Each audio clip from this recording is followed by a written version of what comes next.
بسم الله الرحمن الرحيم والفجر وليال عشر والشفع والوتر والليل إذا يسر هل في ذلك قسم لذي حجر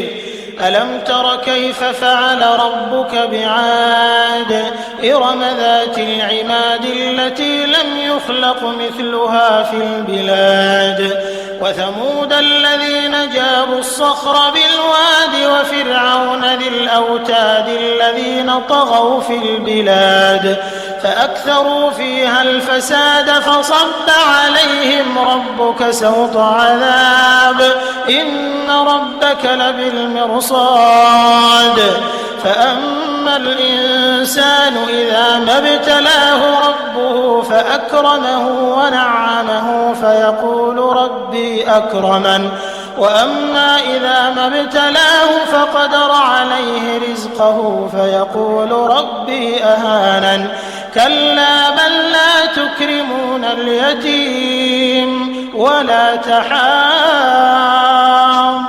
على طعام المسكين وتأكلون التراث أكلا لما وتحبون المال حبا جما كلا إذا دكت الأرض دكا دكا وجاء ربك والملك صفا صفا وجيء يومئذ بجهنم يومئذ يتذكر الإنسان وأنى له الذكرى يقول يا ليتني قدمت لحياتي فيومئذ لا يعذب عذابه أحد